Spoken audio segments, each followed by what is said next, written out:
All right. Dan, are we live? We are live. People are entering the webinar. Welcome. Hello, Welcome. everyone. We're going to give a couple minutes for people to get filed in, and then we will start. Feel free to say hi in the chat so that we know that you can hear us. There's also, if you'll notice at the bottom of your screen, there's a Q&A icon. If you put in questions as we go, some of those we'll be able to answer in the middle of the webinar or as one of us is talking. The rest we will go through and answer after we're done with our presentation, which will be roughly at around 3:40, 3:45. Hi, Avery. Sorry, I actually just turned on the chat, so apologies. No one could say hello in the chat when I initially said it, but now you can. All right. Hey, Frank. Hey, Nate. Hey, Henry. Hi, hi. Wow, lots of highs. All right. I've now given up trying to say hi to everyone, but hello to all of you. Okay, so we are going to get started here. One sec. Okay. My name is Seth Manukin. I am the director of MIT's graduate program in science writing. This is a 1 year, meaning a 12-month science journalism program that is in person at MIT. It consists of 2 semesters of coursework and then a summer internship. The summer internship does not need to be local. It can actually be anywhere in the world. It does need to involve science writing. And over the next hour or so, we're going to go over our curriculum, talk about what we do here, and then leave time for questions from all of you. One thing which I will get back to again at the end, but which we really want to emphasize is that this is a fully funded program, meaning that all of your living expenses and all of your expenses related to MIT are covered by the program. Those are not loans. Those are fellowships. You do not need to pay those back. And we do that so that people can get a start in journalism without having debt following them around. So again, I will get back to that at the end. That funding is available regardless of where you are coming from. It is equally available to international students and domestic students. So to start off, I want to introduce Dana Solomon, who's the academic administrator of the program and is the glue that holds everything together and the person that keeps us all sane. And she is going to talk about the student experience here. So Dana, on to you. Hi, I'm Dana. Looking in the chat, there are a lot of you who I've spoken to by email and done a couple of calls over the last few weeks, so you might be familiar with my name. I wanted to talk a little bit about the student experience of students in the GPSW.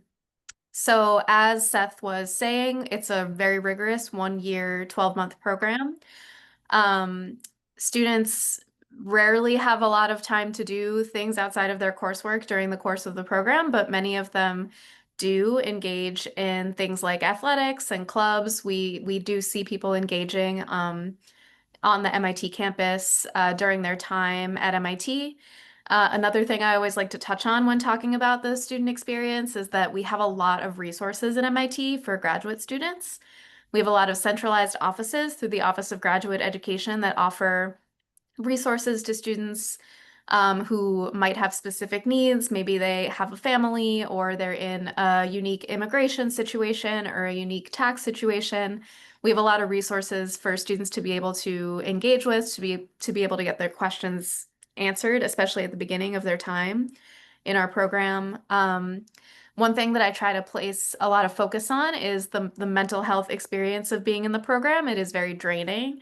But we have an office called Grad Support at MIT that offers a lot of support to students who might be struggling with the workload or things going on in their personal life. Something that I really prioritize as the academic administrator for the department is placing a premium on mental health and making sure that it's valued while you're engaging in the rigorous coursework of the curriculum.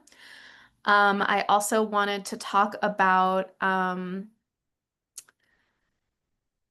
yeah, I don't know, holistically at MIT, like during your year in this program, your focus will really be your coursework.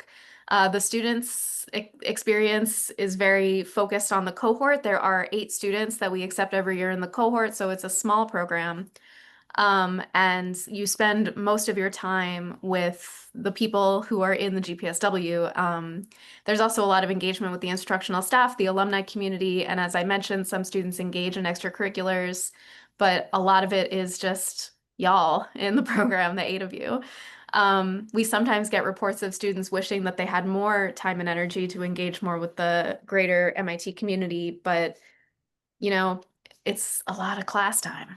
Um, I also wanted to touch on some frequently asked questions. One of the questions that I get a lot is about the funding model, which Seth already covered. It is a fully funded program. We try to make sure that you come out of the program with more money than you had when you started. So that is the answer to that question, which I get all the time. I also get a lot of questions about what the most difficult thing is about the program. And I would say that that is probably the stacked deadlines and the rigor of the program. They sometimes crunch together the deadlines. It's supposed to mimic the way that you are expected to perform in a newsroom. So it's a real life analog where you have a lot of deadlines on top of each other. You need to figure out how to manage your time and prioritize and triage the work that you need to do. So I'd say that's probably the most difficult thing, something that I get asked about a lot in terms of the experience of being a student. Um, and I think the rest we will cover a little bit later in the presentation. I think Great. that we're good to move on to the next thing. All right. Thank you, Dana. I do want to emphasize it is a challenging program. A lot of journalism programs are either 3 semesters or 2 years. We do cram a lot in here, but we also make sure that there's time for fun. In fact, there are things we organize like outings to plays, outings to restaurants as a group. We just had a group lunch. We've gone apple picking in the past. Every year we have a barbecue at one of the instructors' houses. So we do, in addition to this being a challenging program, we also really put effort into making sure that you all are not only working, and that you are taking time to enjoy your time here, and to enjoy being in Cambridge. So I'm going to talk a little bit about our curriculum. Our curriculum is taught in modules. And what that means is you sign up for courses, and within that course, there are individual modules covering different areas of science journalism. Each semester, you will take 3 of your 4 courses as a group. And I'll talk a little bit about what those courses are. Your 4th course is an elective. That elective can be taken either at MIT or at Harvard, or at any one of Harvard's graduate schools, as long as you get permission of the instructor. I do not think you will get permission, for instance, to be in a surgical rounds class at Harvard Medical School, but we have had students take classes at the Kennedy School of Government, at Harvard Law School. So there are a lot of options open to people for electives. And what electives you choose are completely up to you. There are some students that really like to amplify their work in the program by looking for electives that are touching on the types of things they're doing here, and some students who do the opposite. You know yourself better than we do, obviously, so you know what will work best for you. We have a list of electives students have taken in the past, and we'll help advise you on those, but we do not prescribe what those are. In terms of the classes themselves, in the fall semester, you will take one class called the Advanced Science Writing Seminar, and that is actually a double class. So it counts as 2 full classes. It meets for 6 hours a week. And that is the main course that you're taking in the fall. And then the other course you take is a thesis seminar, which, unlike many graduate thesis seminars, this one is an actual class that meets for 3 hours a week. And that is divided into two sections. One is a feature writing section where you will work on a 2,000 to 3,000 word feature.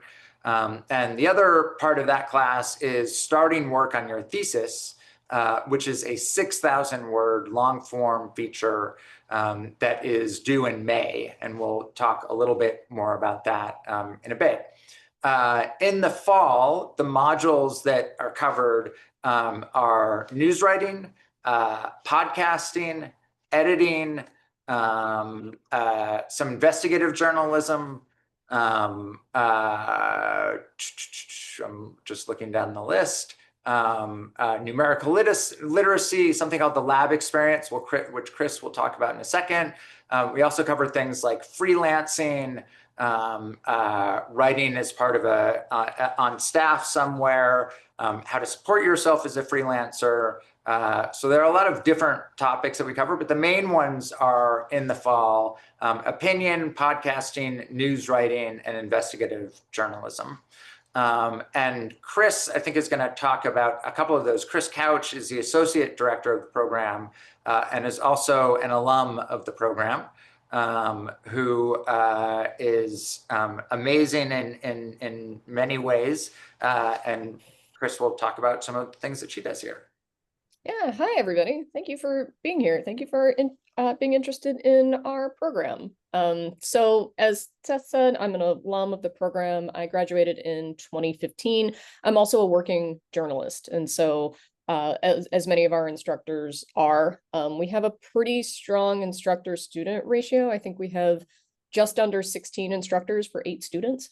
So it's a pretty strong, it's a lot of instruction being sort of like put on a very small group of students. In the program, I teach the news modules, the field reporting modules, which we call the lab experience. It's a tiny class where students go and spend time in 2 different labs at MIT or beyond and actually get a chance to see science unfold. It's one of my very favorite things to teach. Students write a profile from somebody in one lab or a profile of the lab itself, and then write either a news feature or an explainer of the other lab. Students have really covered some super interesting stuff. I think 2 years ago, we had a student who reported on a lab that was making spacesuits for NASA. We've had students report on gravitational waves, gene regulation, gene editing, all sorts of different biological things. We had a student do their lab assignment at an art conservation lab, which was super interesting. And so that's always a really fun project, I think, for students to work on and for me to teach. The main thing that I teach during the fall is the news segment, which is a really significant portion of the curriculum for fall. For news, our goal is to bring students in regardless of whether they're coming from the science end or the journalism end of things, and get everybody on the same page. First of all, they report out 4 news stories, the last of which they pitch to one of our 2 pitching partners. One of the things that we really try very hard in the program to do is to make connections between students and working editors. We want students to come in. We want them to have opportunities to freelance and sell their work. We want to be liaisons between not only our students and our alumni who are working in the journalism field, but also between local outlets, between national outlets. And so this year, our 2 pitching partners are Science Friday, the radio show / digital outlet, and Inside Climate News. So our students are in the process right now of getting ready to pitch. Half of our class is pitching to Science Friday, half of them are pitching to Inside Climate News, and hopefully some of those stories will be picked up and students will have some clips to put into their portfolios. One of the other things that I do here is I also teach freelancing, which is a fairly important part of our curriculum. We regard freelancing as skills that every working journalist should have, regardless of whether you want to be on staff or otherwise. And so we do educational modules on things like pitching, reading contracts. We bring in alumni and working journalists to talk about what the experience of being on staff versus freelancing is like. We do a day on the business of freelancing. So it's a fairly significant portion of what we do.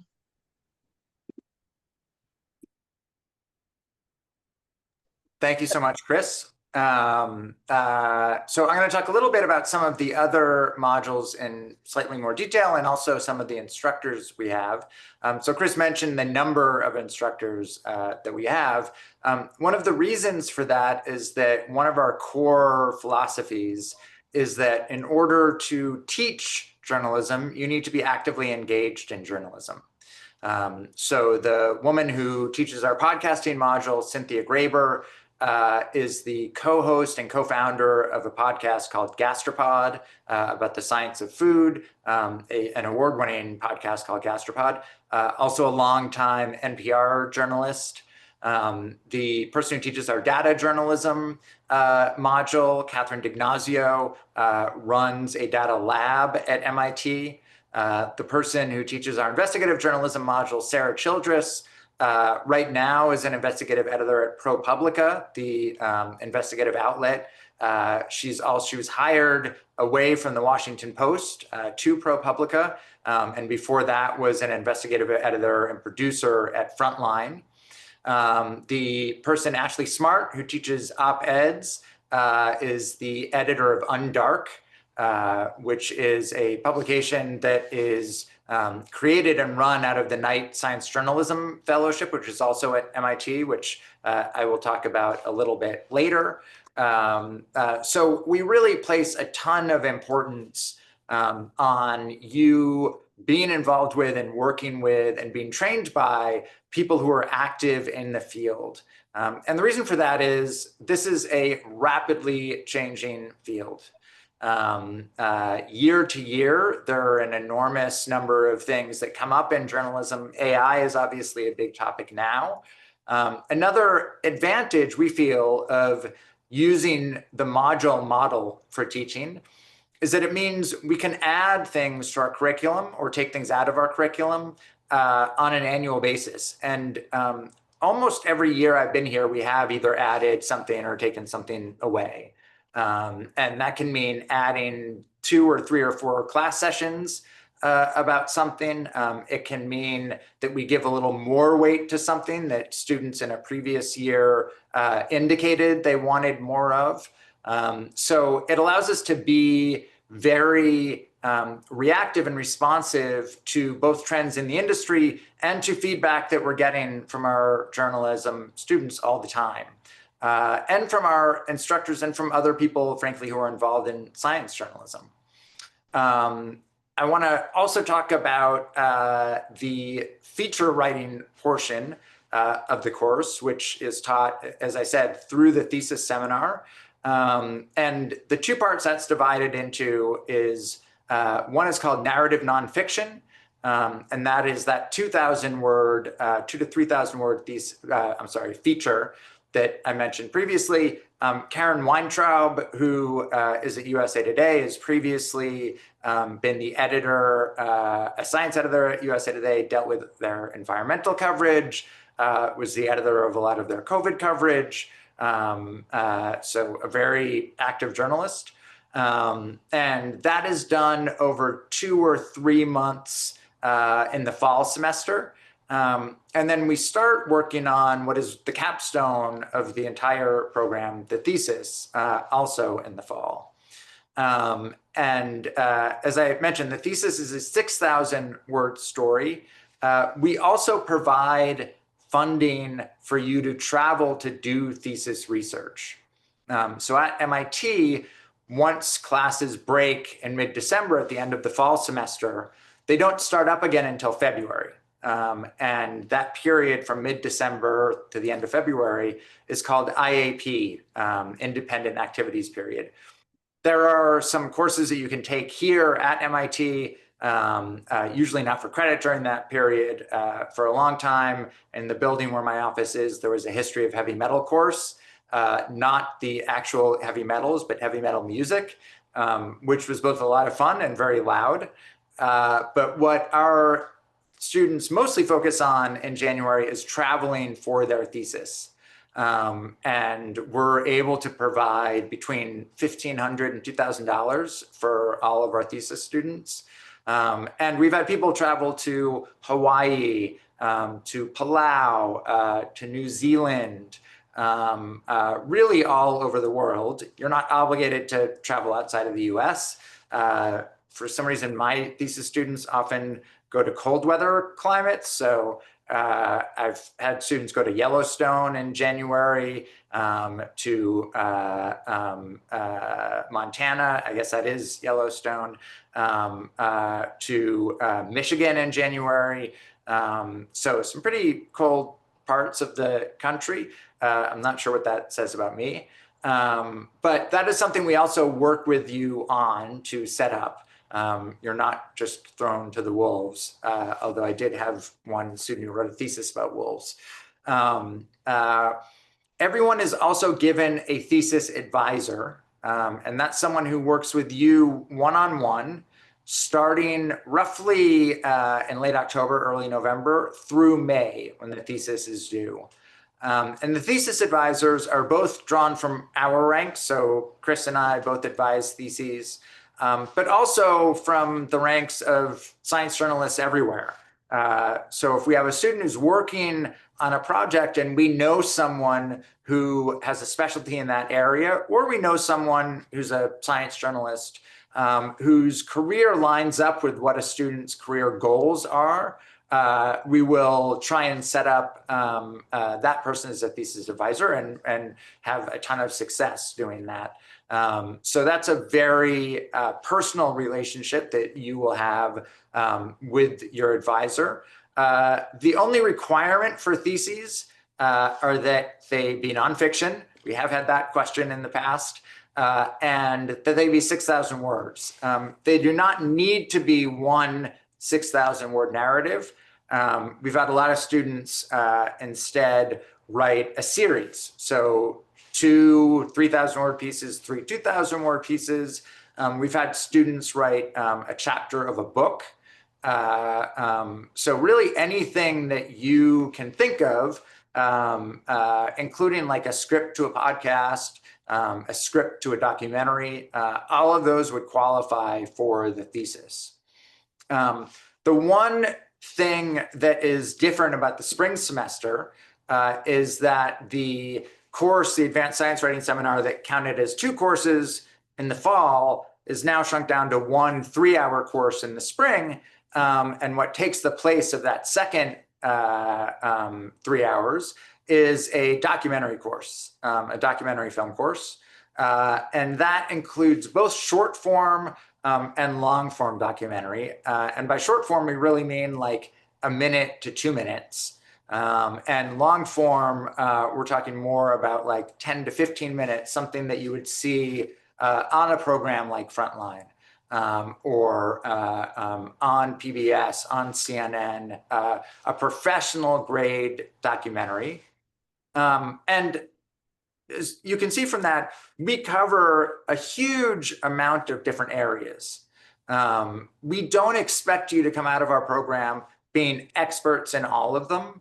What we expect is that after our program, you can be thrown into any newsroom in the world and be asked to be part of any type of team or do any type of assignment and have the language and vocabulary and basic skills to know what you need to do.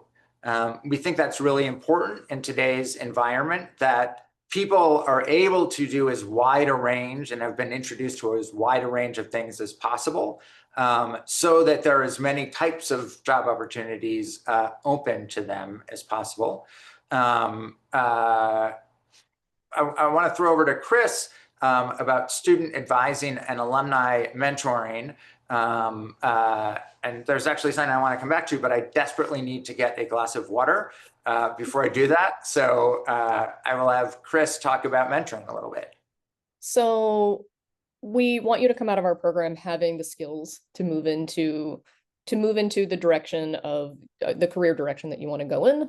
We also want you to come out having a network of people who are helping you do that. And so the way that we sort of approach professional development and mentoring in a pretty holistic manner. It starts before classes even begin.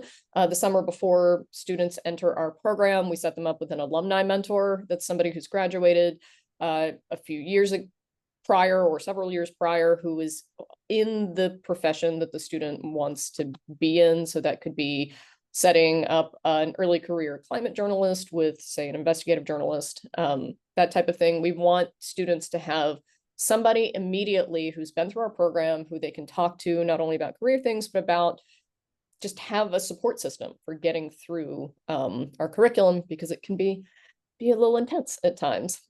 So we start there, and then from there we start having one-on-one professional development meetings the second week of school. So as soon as you get here, we're sitting down to talk about kind of what you think you might want to do after the program ends. 9 months on campus sounds like it's a lot. It's going to flash by so quickly. And so we start the process super early. Some of the students I work with have a very laser sharp idea of what they want to do after school. That's great. That's one way to do it. Many of the students I work with don't. And so we're trying to figure out kind of where each individual person is. We're trying to get to know students individually, and we really want to make sure that we can leverage the 9 months as well as possible to put as many resources, networking and otherwise, in your path as humanly possible. So once we kind of have a little sense of sort of where everybody wants to go, then we start working with students one-on-one to develop their portfolios in that direction. Maybe if, for example, you really want to be writing about space, can we be angling some of your school assignments so that you're pitching them and you're developing that portfolio? Can we match you with a thesis advisor that's already working in that field? Can we bring in guest speakers that are going to help you figure out what you need to do skills-wise in order to be competitive in the job market? So we are working with you from before classes begin to long after. After classes are over, students often intern during the summer. That's great. Students have to complete a work experience. A lot of times it takes the form of an internship or a fellowship. Sometimes students just get jobs. That's great. We're huge fans of getting jobs. During second semester, we're really working with students to get their cover letters, resumes, portfolios, get all of that up and ready to go so that you can seamlessly start applying for things. And then we work with students long after they've graduated. We're consistently writing recommendation letters and calling places to see if we can make connections between our alumni and people who are applying for jobs. We have a very, once you are in our program, your family type of mentality. We are supporting you throughout your career. Yeah. Similar also to family, it will be very hard to shake us after you graduate. We really want you to be part of a larger community here. And we also want you to be part of a writing community while you're here with the other students. Writing, as many of you I'm sure know, can be really hard and difficult. And we want you to establish a community of writers and journalists that you can look to for support, both for leads on stories or on jobs, but also just for support when you're going through difficult times or support when you're stuck on a story. So that is something we really emphasize pretty strongly. First, before I go on, again, just a reminder, if you do have any questions, please put them in the Q&A tab, which is at the bottom of your screen. And we will start answering those in about the next 5 to 10 minutes. So any questions that you have, throw in there. One question that we often get is, what are we looking for in a student?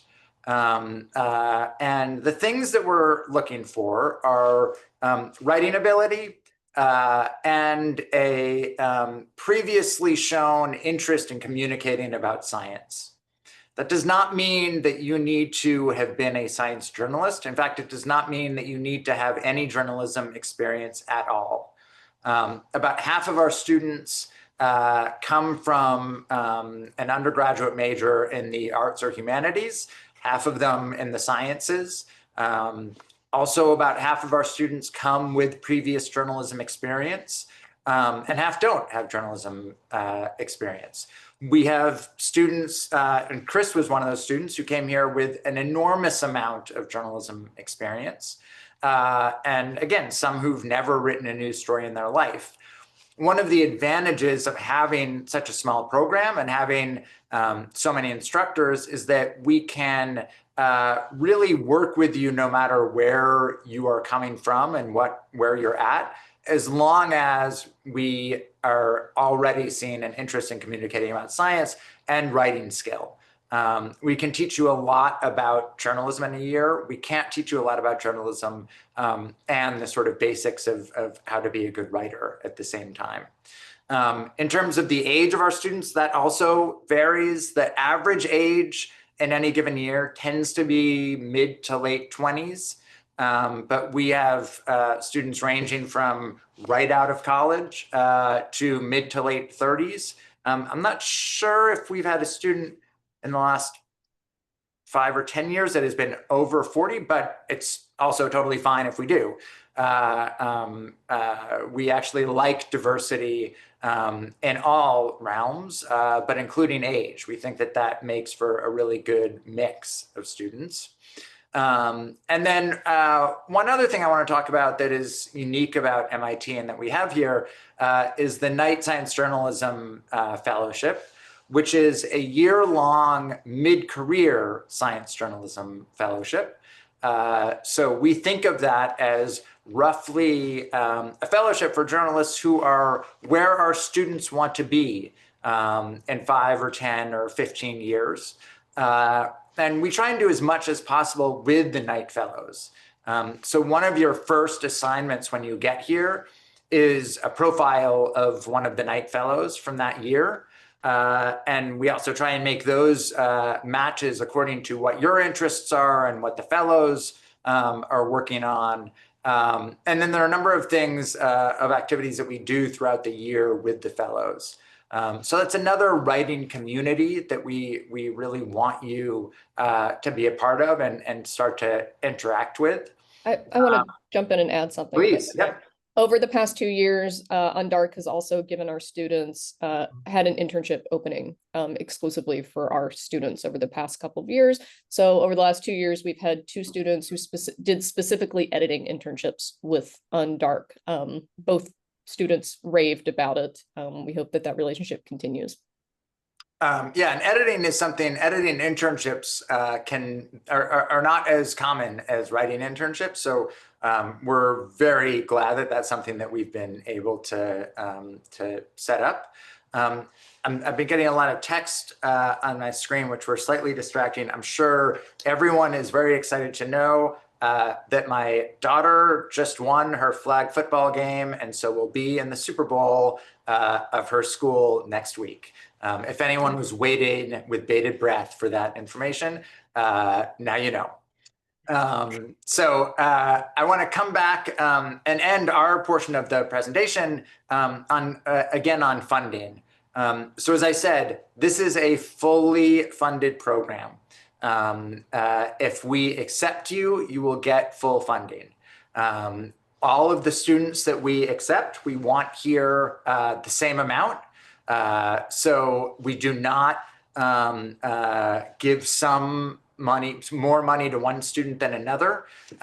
We make sure all of you have enough money so that you can afford to be here. And as Chris touched on, we hope that you will leave our program with more money than you entered into it with. And that's one of the reasons that we work with you to sell your stories while you're here. Another reason, obviously, also is that having those clips will help you once you graduate from the program and will help you with fellowships and internships and jobs. But that's something we really take quite seriously.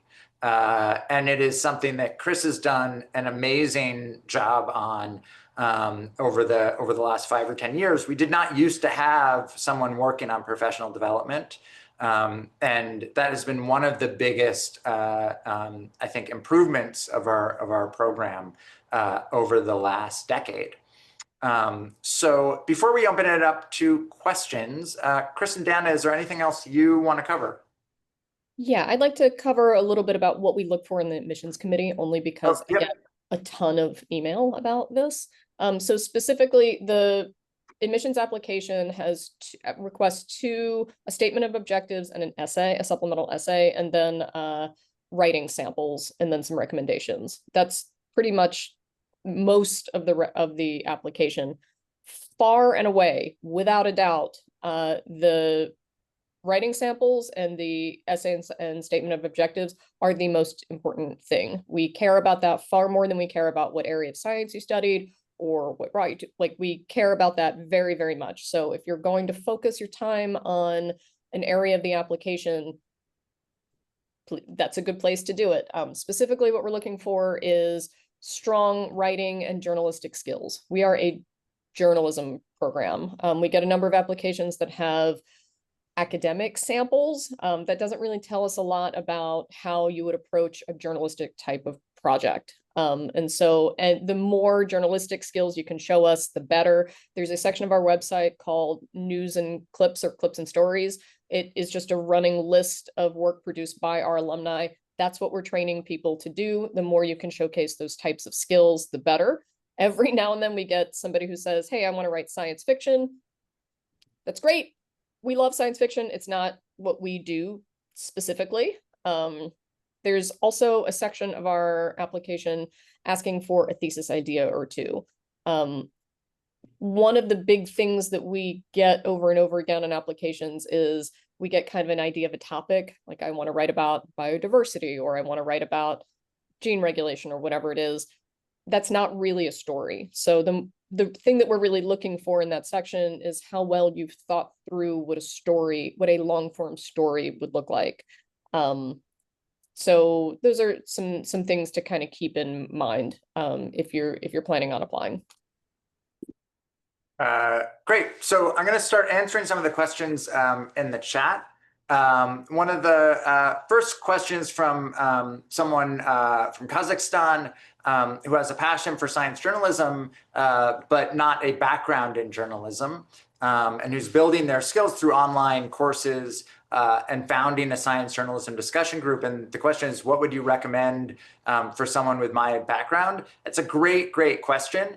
You're already doing a lot of things that we recommend. I don't know if you're familiar with the Open Notebook, but the Open Notebook is an online resource specifically for science journalists. It is something I cannot recommend highly enough. It is really an incredible resource. We have had a number of students who were directed to us from the Open Notebook. And we've also had a number of international students specifically who have applied and it might not have gotten in 1 year, and then have gone and worked through some of the things on Open Notebook, done things like reached out to other people where they are, forming science journalism discussion groups, and then we have admitted them.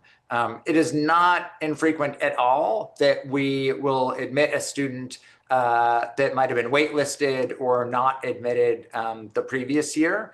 And we try and give as many of our students feedback, especially students who are waitlisted, feedback if they would like feedback on things that they could do moving forward. So I hope that answered that question. There's also a question. Yep, Chris. Yeah. So one of the other things that we look for in the admissions committee is we only have 8 slots. Last year we had more than 100 applications for a very small number of slots. We really want students who know that they want to be in journalism and have demonstrated that they've taken steps to do it. So starting a science writing group is an amazing example and a wonderful thing. We definitely want to hear about that on the application. If you've done anything along the lines of starting a blog or freelancing or going to conferences or just having informal coffee with people to learn more about the career, we want to hear about all of that in your application. Anything that you can show that shows demonstrated interest and that you've really taken steps to learn about the field is super helpful. All right.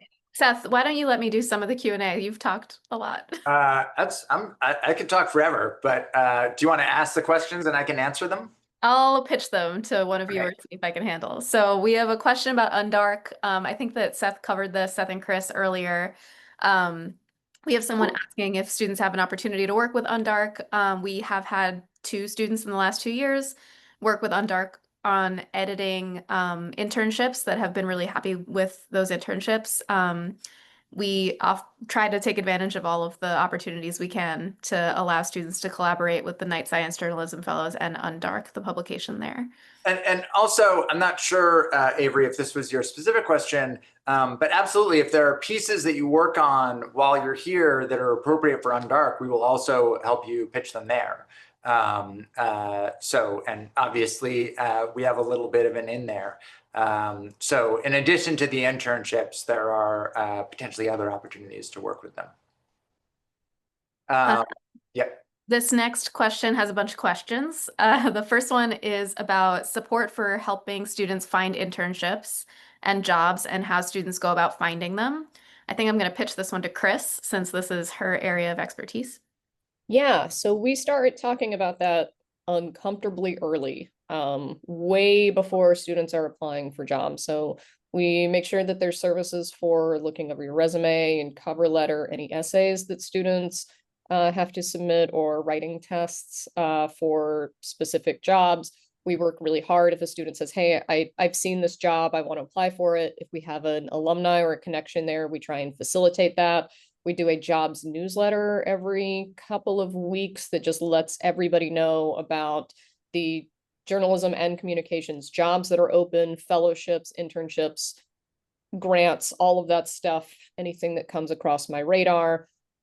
We can't guarantee jobs. We don't find internships for students, but we do work really hard to ensure that that we are leveraging our connections in the best way possible. Another way that we do that is by bringing editors in to work with our students. So for example, we have our students are about to pitch with our pitching partners. They'll also work with editors from the Associated Press in spring on a module that we're introducing on visual journalism. Our instructors are working journalists. They've been super great about facilitating, hey, a job's opened up in my organization. You should think about applying. We keep a pretty extensive network open in terms of our connections to the science writing community at large. So we are doing everything we can to try and help students get jobs. As far as where those jobs come, I think it's no secret that journalism is in sort of a tough spot at the moment. And so, however, our students are still finding work. And so our students end up in a really wide array of spots, ranging from daily newspapers, digital outlets, museums, universities, investigative units. We've got students who do Report for America, which is a 2-year program after a 2-year program that's open nationwide. We have students who are on grant-funded projects. We have students who want to go into freelancing, and they're preparing for that during the course of the year. Students also, while they're in our curriculum, have the choice of they can take freelancing as an elective. So if somebody comes in and they say, hey, I really want to be a freelancer, then they can take an entire elective that's just getting them their clients and their business system set up and getting them used to the job so that when they move into the working world, they have all those contacts. And I think a follow-up question to that is, what are the professional prospects? And our students are still finding full-time jobs very regularly, including full-time jobs in journalism. And in some situations, full-time jobs in journalism that might not have been there earlier, full-time jobs covering the environment, for daily newspapers, for all sorts of publications. And we have a number of students who are supporting themselves through freelancing, or making some part of their monthly salary through freelancing. Those are also things that we'll talk to you about, like how to make money freelancing and how to make enough money to support yourself freelancing, given publications have different payment schedules, and obviously different payment rates. So that is something we're always paying attention to. If we felt like our students were not able to find gainful employment after the program, we would shut down the program, truly. We are fully funding our students because if we were not able to do that, we also would have shut down the program.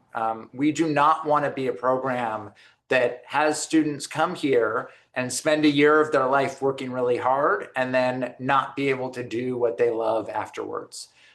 So that is something that we monitor very, very closely, and we're thrilled that our alumni have continued to really land jobs. Another question from that person was, how much of an idea for your thesis project do you need in advance? Chris talked a little bit about that. It doesn't need to be what you eventually are going to do for your thesis. It doesn't even need to be in the area that you end up doing for your thesis. We just want to know that you've thought about a story and thought about how that might evolve. So Chris, gave examples of don't say I want to write my thesis on gene technology, but talk about a specific aspect of gene technology or gene editing that you want to work on. Give us a sense of what types of sources you would talk to. That doesn't need to be specific people, but the types of people that you would be looking for. Whatever detail you can give us is great. That does not need to be 1,000 words. Usually a couple hundred words on that is fine. And please make sure it's not academic. Every now and then we get like Yes. a beautifully written academic proposal. That's just not what we do. In terms of the area of science, so one thing that we do really emphasize is we're obviously not going to be able to teach you how to be experts in 8 different areas of science. We're probably not going to be able to teach you how to be an expert in any one area of science. What we want you to do is feel comfortable writing about and asking appropriate questions about whatever area of science you are thrown into. And because of that, when we have students who have a lot of previous experience, either working in a field or having majored in a science, we make sure that that is not where your sole focus is. So generally, if we have a student who was an undergraduate major in physics, we will make sure their thesis does not deal with physics. That is not 100% true. We obviously don't make you write about something you have no interest in, but that is something that we take really seriously. And then the last question from Aspen is a great one. How does our program differ from the other big programs in science writing and science journalism? How is our focus different? So I will say, I think one huge difference is that we are fully funded for everyone.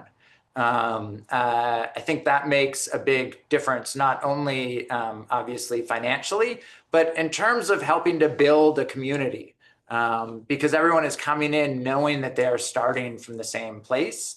We also focus on long form significantly more than the other science journalism programs. The other science journalism programs have their own focuses, but long form is something that we take very seriously. Alan Lightman, who is an incredible essayist and author and novelist and physicist, as it happens, he was the first person tenured in both the sciences and the humanities at MIT, teaches in our program, teaches a section on the essay. So I would say that's another area of difference. And along with that, I think just the individual attention we're able to give our students. We are the smallest of the science journalism programs.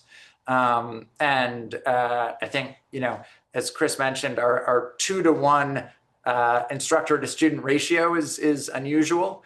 And that's also something we take seriously. One thing I want to add to that is a couple of different ways that that's played out. A couple of years ago, we had a student who was doing their thesis on women's reproductive health, and we were able to bring in the advisor, the author Rachel E. Gross, who is like a superstar in terms of covering that stuff, to be her thesis advisor. When I was a student, I got a weird idea that I wanted to try out some game design, working on like science writing game design. And because the program was so small, they were able to say, yeah, you should do that. And I did 2 separate internships, one working on a video game and one working on a tabletop game. The fact that the curriculum was nimble enough to allow for that, I think, is a strength of what we're able to do. We've also been able to bring in things like literary agents and do panels on, if our cohort's interested in, say, book writing, we're able to bring in a panel specifically for that cohort. And I think that's really paid off for us. I'll take the next one, if that's okay.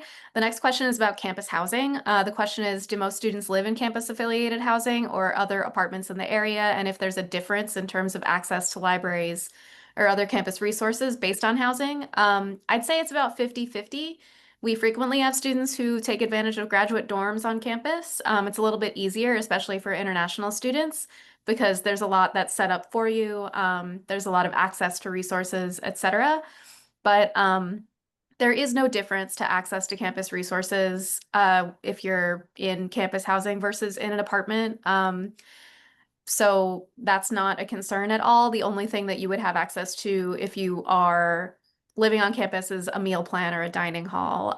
That's something that you wouldn't have if you were living off campus, but you can still set yourself up with meals if you need to, and I can help you access that information should you be admitted and want to do this. The next question is about how often students interact with their thesis advisor and how many students do the advisors oversee. Mostly an advisor will oversee one student. Occasionally we have an advisor take on 2 theses, but it's rare. And in terms of interacting with the thesis advisor, I think that varies based on style, depending on the thesis advisor, but I think many of them meet weekly. That's my understanding. Yeah, that's something that we simultaneously try and give the students and the advisors a lot of freedom to work out, while also not giving them that much freedom to work out. And that certainly by the time that students return to campus in February, generally the tempo there is around once a week. The only people who advise, this year we have one thesis advisor advising 2 students, and he is someone who is here at MIT. I don't think we've ever had an external advisor advising more than 1 student at a time. And most of the time, advisees only have 1 student advisor. But that's also something we will set you up with an advisor, but then also check in with you all the time and make sure that you feel like you're getting what you need from your thesis advisor, and that you feel like you're able to communicate effectively with your advisor. I can't think of any problems we've had in that area, but we are always open to help you out with that or anything else that might be going on. Students also have a second reader on their thesis, so there's also a second person who's coming in and giving feedback on it. I'll also add that we have a very robust evaluative process every year, in addition to very stringent course evaluations that we have the students engage with. We also do exit interviews with every single student that comes through the program. We take evaluation very seriously, and if ever we are flagged that a thesis advisor is not effectively working with a student, we take that very seriously as well. Chris, maybe do you want to handle the next question on have there been changes to the places students have been getting internships, given all the changes in the media world? Yeah, there's a lot of changes, friends. As far as where students are getting internships, I think that we've been fairly lucky in that regard. There have been a couple publications that have either shut down or consolidated, and we've worked with students to figure out where to go from there. But honestly, for the most part, our students haven't really been impacted. One thing that I want to mention about the internships is that students, as part of our funding model, students receive a living stipend that runs throughout the summer. So one of the advantages of that is that they continue to receive a fairly substantial living stipend as they're interning. If they get a paid internship, that's great. If they don't get a paid internship, then students at least have like something to live on. It's also given us the freedom to make internships with places. So one of the things we've been able to do is to take a student who, say, wants to be, for example, an environmental investigative reporter, and sit down and look at, okay, where are the places that you would ideally like to work? What organizations are feeding into those types of places? Can we make an internship that's going to work for you?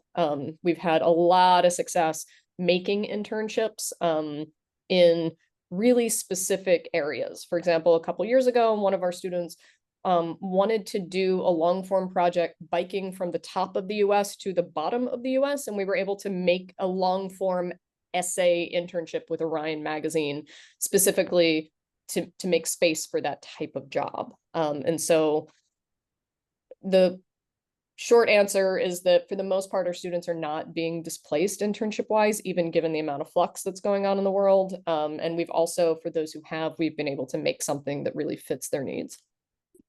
So Alyssa asks, she's been a documentary filmmaker, working in long form film production for about the past 5 years. And is this program a good fit for someone interested in expanding to science journalism across mediums while staying primarily in the video audio space?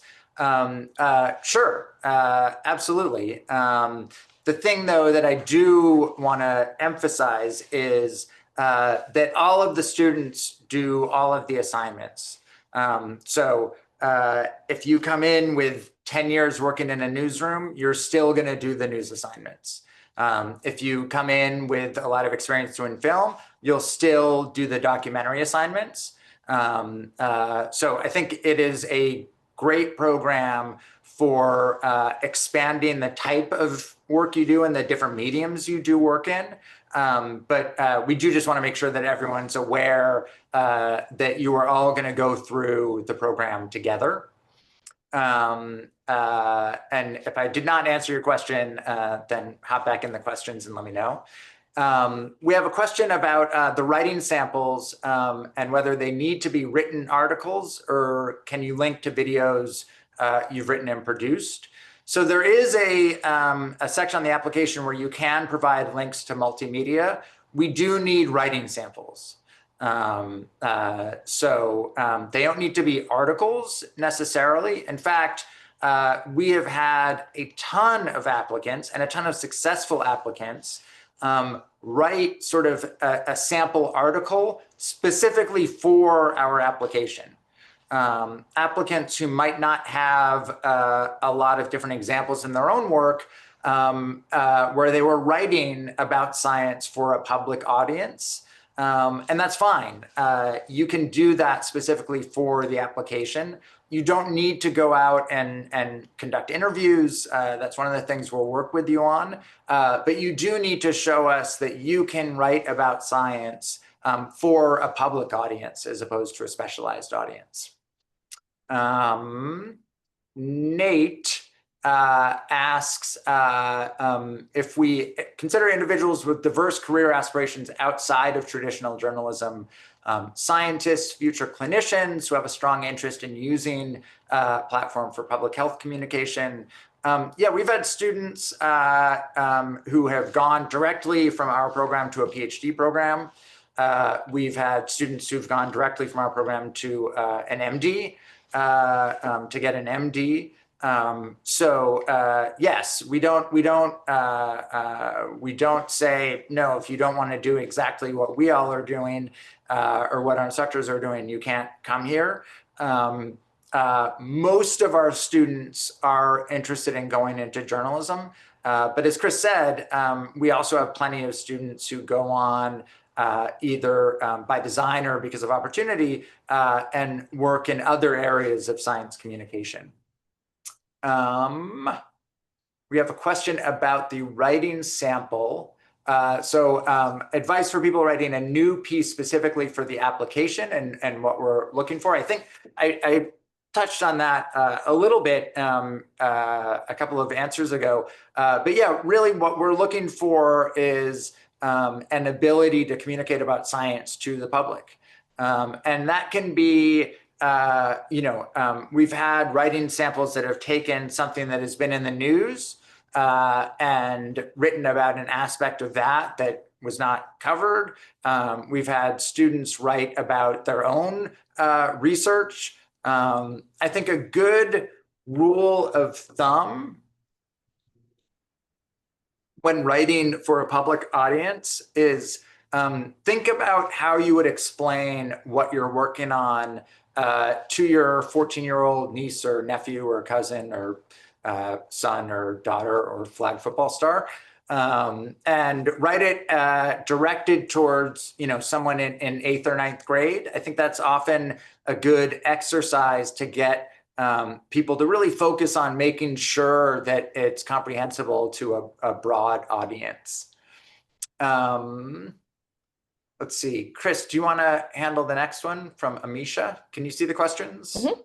Okay. For the thesis idea, do you want our ideas like a news pitch or a more formal project proposal? It doesn't have to be a super formal pitch.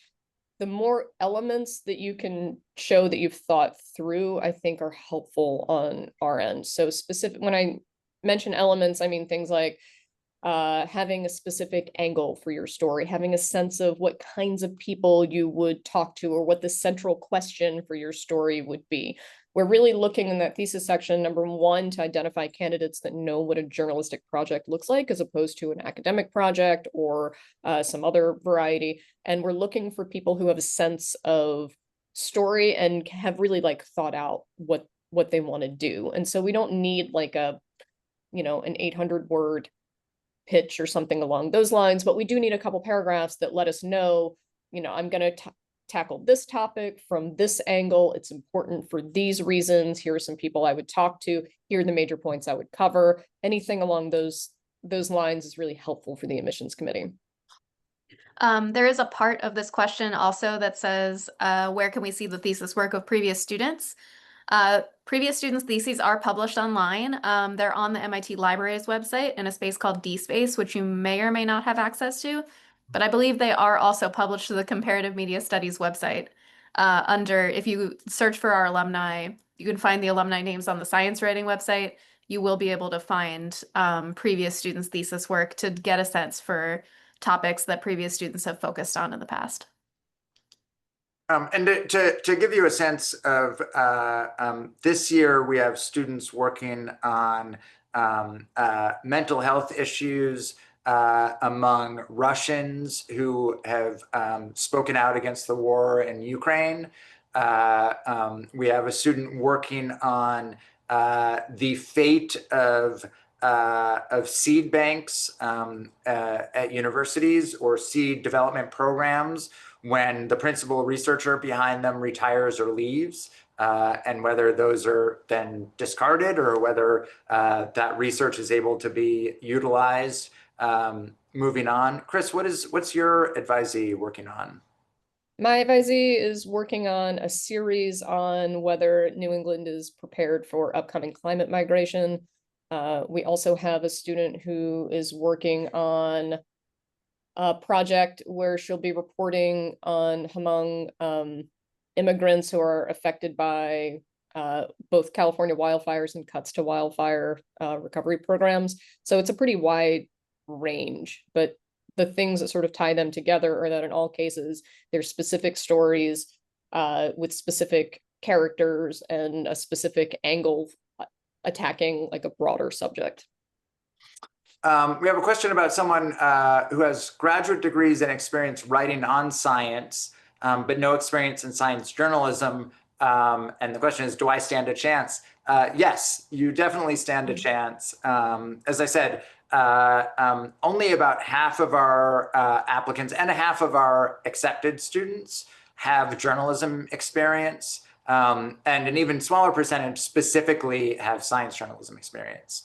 Everyone, though, has made demonstrated attempts to learn how to do some form of science communication. That might be a podcast, it might be making short videos in your bedroom, it might be starting a meetup group. Demonstrated interest and demonstrated steps. This is we don't want someone to come into our program and then it's fully funded. We've only got 8 slots. And then they're sort of like, well, I'm not even interested in this to begin with. And then it's like a miserable year for them. And that demonstrated interest can be writing samples specifically for the application. Yeah. That definitely demonstrates interest in this. I'll take the next one. Okay. So Alia wrote to dismiss the first question, which was answered earlier, but the second question is about electives. The question is, you mentioned being able to take an elective. How often do students use that opportunity to take dedicated science courses? And what are some examples of how students have used this elective in the past? It really runs the gamut. Students take 2 electives. They take one in the fall and one in the spring. One of them needs to be at the graduate level. They need to be at least 9 units, which means meeting about like 10 hours worth of work a week. So students take a lot of approaches to their elective. We see students supplement what they're working on in the GPSW core classes, including their thesis frequently. We will have students engage in a science class or an urban planning class or an anthropology class, something that is specifically supplemental to what they're working on and what their specific interest is in science journalism. But often students will also take that opportunity to do something that is completely different from the rest of their course load. They'll take a dance class or an acting class. Public speaking is also an important supplement to journalism and communications as well. So a lot of students take a public speaking class or acting class during that time. And then in the spring semester, as I believe Chris mentioned earlier, we offer a freelancing elective, which students tend to enjoy. We usually get like 2 or 3 students at least each year take that elective. We also offer the opportunity to do a spring internship in lieu of an elective, which students will often take advantage of if they have an offer from an outlet and they want to engage in a part-time internship in the spring to prepare for the full-time internship in the summer. Every summer, we send admitted students a list of all of the electives that students have taken over the last several years that they've wanted to comment on. So we have a lot of feedback from alumni who've taken various electives and recommend or don't recommend certain classes that they've taken for this requirement. I hope that answers your question. And one just one addenda to that. Taking just pure science courses, the science courses here, it will not shock you to learn, are incredibly challenging. So we have had students who have done really well in science and wanted to take a science course, and that has not worked out. I have no doubt at all that I would not be able to take a science course here. And I was someone who part of my undergraduate major was in science. Whatever course you're interested in taking, we are happy to have you try that out. That is just one slight advance warning there. Yeah, and I'll add that science courses at MIT will frequently have a lab, and the one major requirement for the elective is that it can't conflict with your schedule. That is the core curriculum of the GPSW. It's very difficult to take a core science class at MIT that doesn't have a recitation or a lab that will conflict with something that you have to take for the program.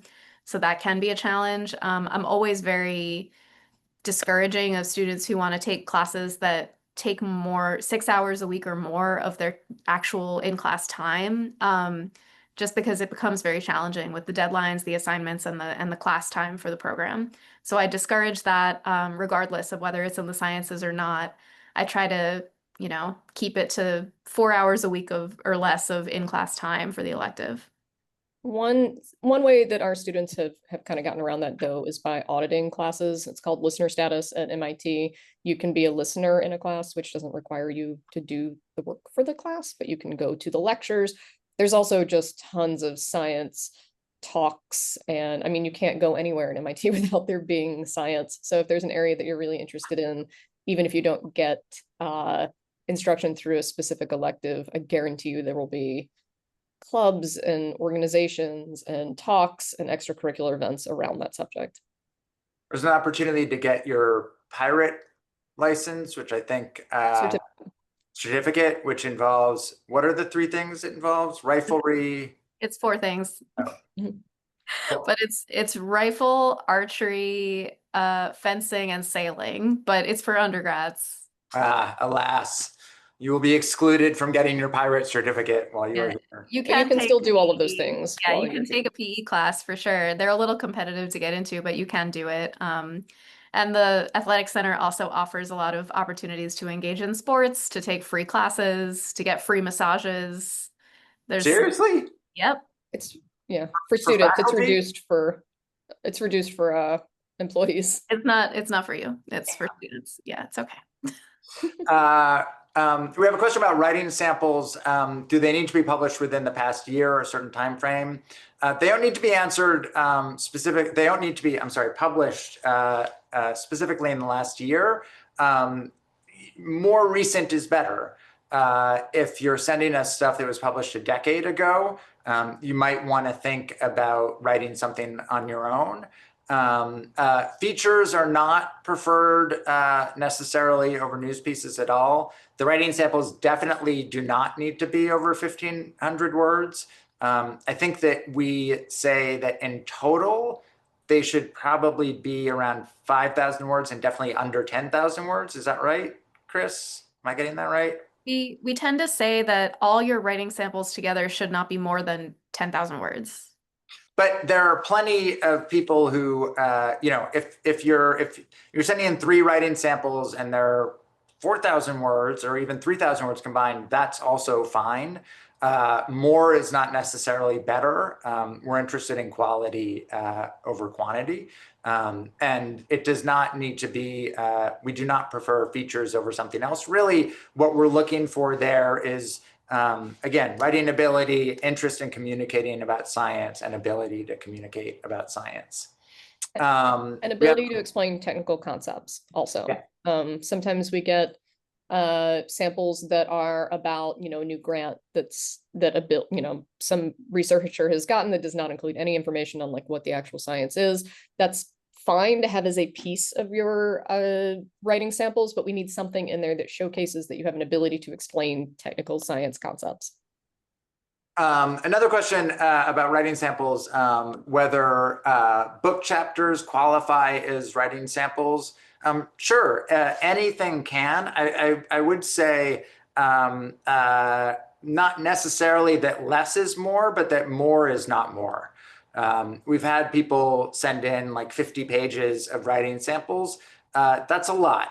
Last year we had over 100 applications for 8 slots. So I would focus on finding the pieces that you think are going to best illustrate your abilities. There's no set number of writing samples.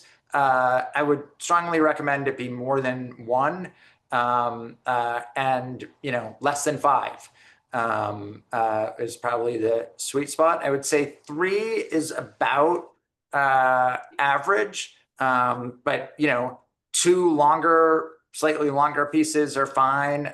4 slightly shorter pieces. Really what we're looking for are those qualities that we've talked about. And I want to add that sometimes people throw in a Q&A. That's fine. A Q&A in and of itself does not give us a ton of information on how you write. So if you have it as a piece of your application, that's fine. It's not helpful if it's the whole thing. Right. It does show us your ability to figure out what questions to ask and especially what questions to ask around communicating to the public. And that's definitely a skill that we're looking for. We have a question about whether, I'm sorry, Dan. Well, I was just going to say, we've got a couple more questions about writing samples in this list, so I thought maybe we could chunk them all together. Sure. We have book chapters. Can book chapters be considered writing samples for admissions? I think yes, that's fine. Would you agree, Seth and Chris? Yeah. Just again, not a 50-page book chapter. Yeah. Keep it concise. Science writing samples, including my public health reporting, narrative in-depth feature style, focusing on structural and social factors affecting health. Yes, So that would be a great writing sample. well, Please. no, but I think the underlying question is, and this is something that comes up more once you're here, but the underlying question is, does writing about like social disparities or social issues that touch on issues involving science but are not directly dealing with the science? Once you're here, we will definitely push you towards dealing with the science on some level. That does not mean that you can't write about social disparities in health or anything else. For a writing sample, though, that is definitely definitely fine. Chris, do you want to handle the next question about differentiate between the statement of objectives versus the writing sample? I want to kick that over to Dana. Yeah, I can do that. So the way that I explain this to people sending in inquiries, because we do get questions about this, is that the statement of objectives is kind of your why, like why science journalism, why our program, what are you hoping to gain? How is the program related to your career aspirations? It's really the why, like why are you applying to this program? The supplement is sort of the how, like how has this appeared in your life in the past? What have you been doing in your career or your education thus far that has led you to this moment? It's more of an instrumental essay about how you got where you are. We hope that it's illustrative about an example of something in your life that has led you to be engaged in this application process. This question is anonymous, but if I hope that that answers your question. Chris or Seth, if you have anything to add, you can feel free. No, I think that's good. Yeah. We have a question about from Alyssa, who develops documentaries for work, which includes writing deliverables geared towards network executives that are not public facing, but are similar to the writing we've talked about, and that they're intended to simplify complex science and make them feel compelling. Those are absolutely appropriate writing samples. Again, anything that is showing your ability to communicate complicated scientific and technical processes to a general audience. So that would absolutely be appropriate. I would say that the wider range you can have in your writing samples, the better. Again, we're looking for journalistic skills also. So I would not double down on just one type of writing.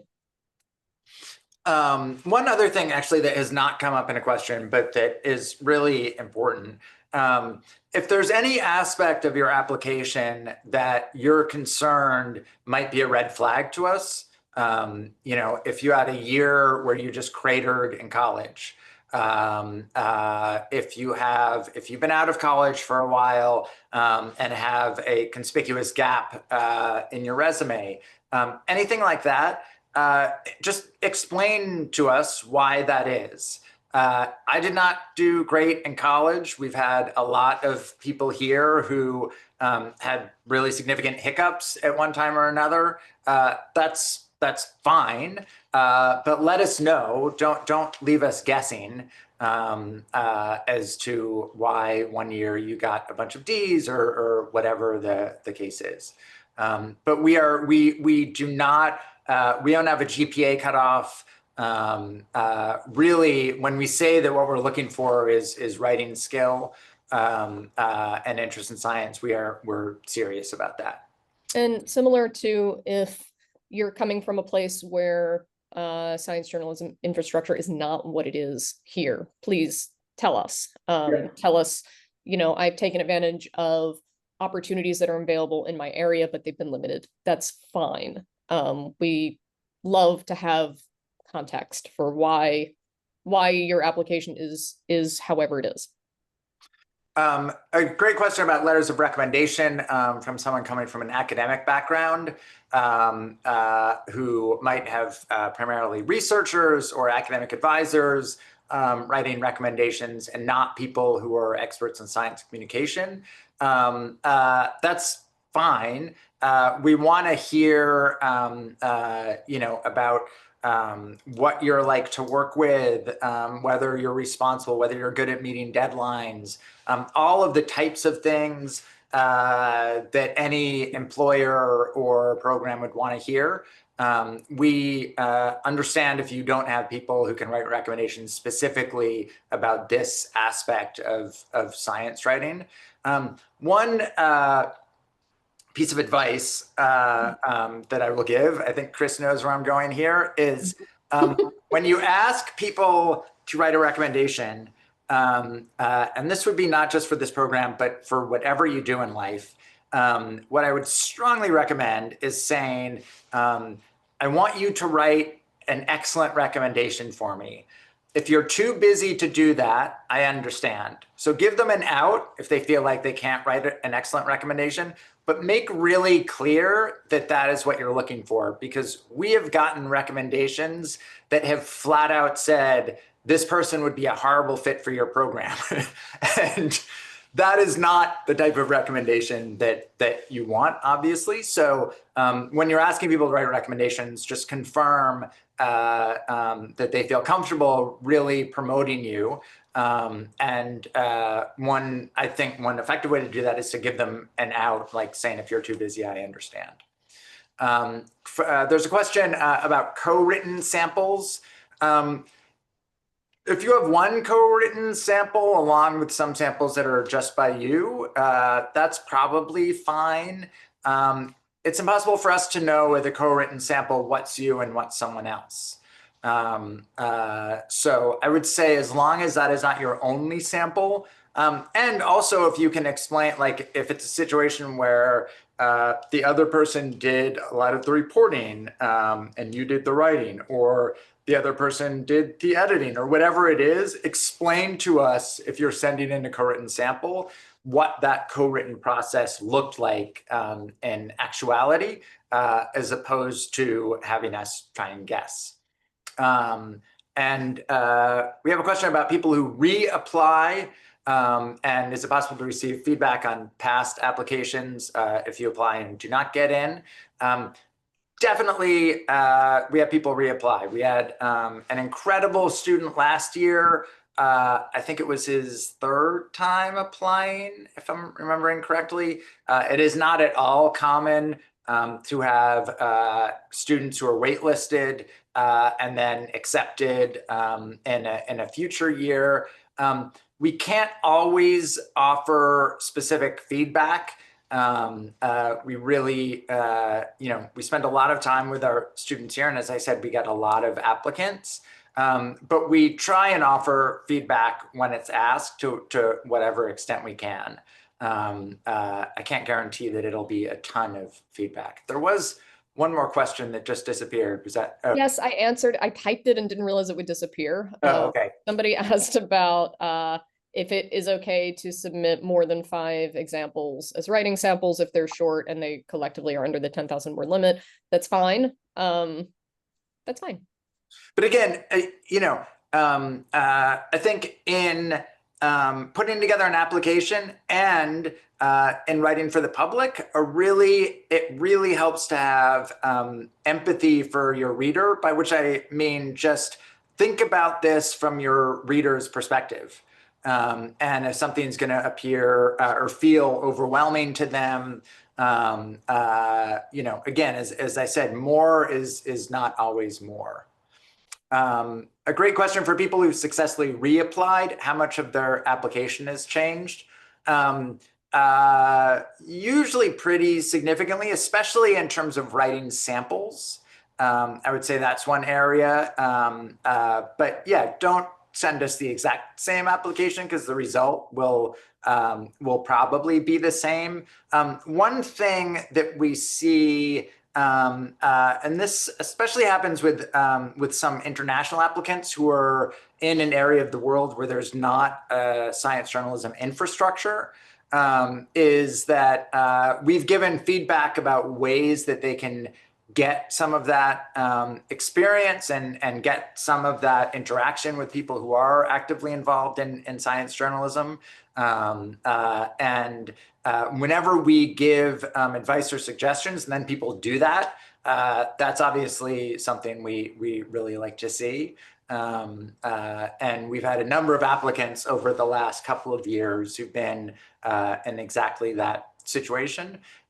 We did not get a question about, I know I mentioned that we are open to international and national students and domestic students. I think the last couple of years, about 40% of our students have been international. So you are definitely not, it is not counted against you in any way if you're applying internationally. The reason we do what we do is that we love and believe in science journalism. And we love and believe in it, not just in the United States, but all around the world. And we love working with people regardless of where they're from. So it looks like there are no more active questions. We need to end in a couple of minutes anyway. But this is a chance, if there is anything that did not get answered during this, this is your chance to ask it. If there are no other questions on our website, which is SciWrite, SCIWRITE .mit.edu. There's a ton of information there about the application process. Again, as Chris mentioned earlier, we post both our students and our alumni's work on there. So if you want to get a sense of what type of work our students are doing, that would be a great place to look. You can also get in touch with us there. As Dana just pointed out in the chat, our email is sciwrite-www@mit.edu, SCIWRITE. And we will always, again, as Dana said, we will always do our best to answer all your questions. Applications are due January 15th, as Dana again just said in the chat. Thank you, Dana. And she made a really important point. Make sure that your recommendations are also in by that date. Because if your application is not complete by that date, we can't consider it, unfortunately. And you will not be the person sending in the recommendations. So if we have applications that are complete except for recommendations or except for a recommendation, we do our best to reach out to those people, but we can't guarantee that that's something we can do. So, oh, we have some more but two more questions under the wire. GRE scores are optional. Are they recommended? Chris, Dana, yeah, no. No, don't take the GRE.